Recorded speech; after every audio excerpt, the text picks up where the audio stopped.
Welcome to the Red Story. Subscribe if you like it because I like it. Story introduction. Story number 1. My life has been a roller coaster ever since I came into this world. I had good years and bad years. I met someone who eventually became my husband after years of dating. He was a very dominant and assertive man, and that's what I loved about him. He was superior and made most of the decisions in our relationship. He was a real man, someone every woman in our neighborhood admired. Many men looked up to him as a role model. Everything was perfect until he started focusing more on his work, and I began to feel like I wasn't enough. I missed his compliments, the way he looked at me, and how he touched me. He was often gone on business trips, leaving me alone in our large house for days, sometimes even weeks. I started to wonder if he might be cheating on me. I became needy, but I couldn't help it. He had made me this way with all the love and attention he used to give me. Suddenly, it all changed. I felt neglected.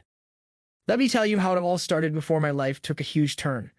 I, Fiona, 29, met Ethan Roberts, 34, my husband, in a bookstore where I worked before becoming a fashion designer. He was there signing autographs for his best-selling book. I was surprised when he approached me because I didn't think a man of his stature would be interested in someone like me.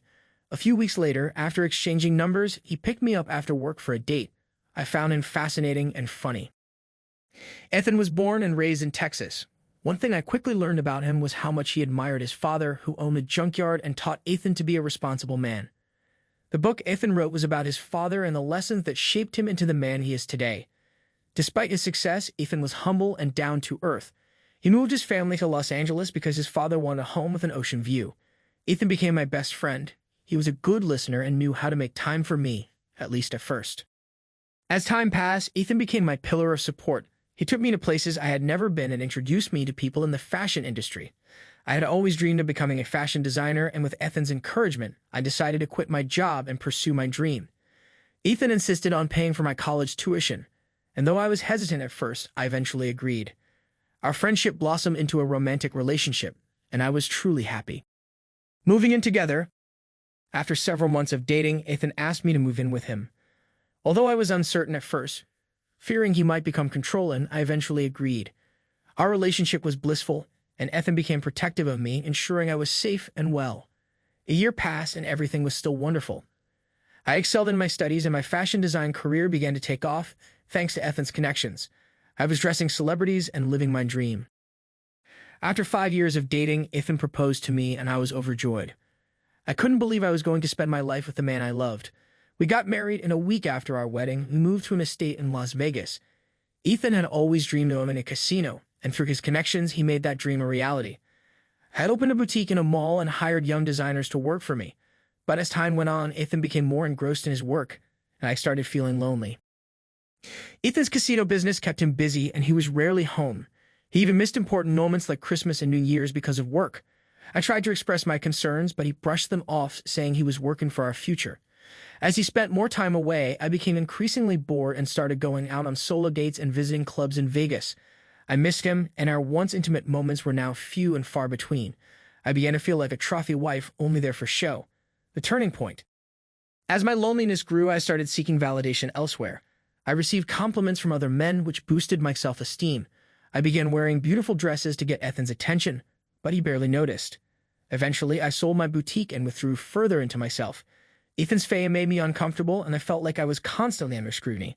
Despite my love for him, our relationship deteriorated as he became more absorbed in his work.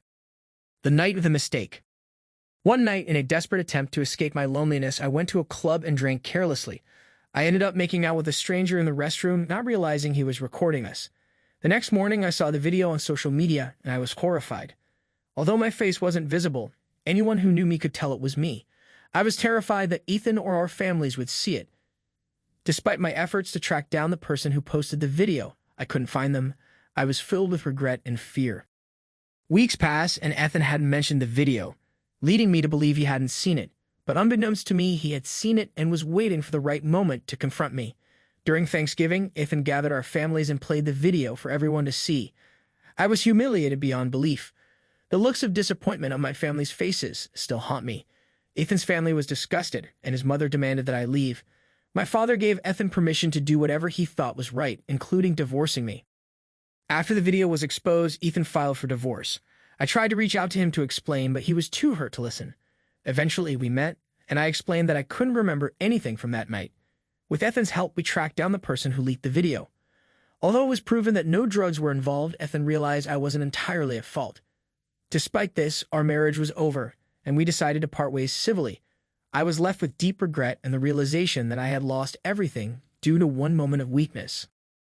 Now I am left wondering how to approach both families to seek forgiveness. I know I made a terrible mistake, but I want to make amends. How do I move forward from here? What should I do to fix this situation and regain some semblance of peace in my life?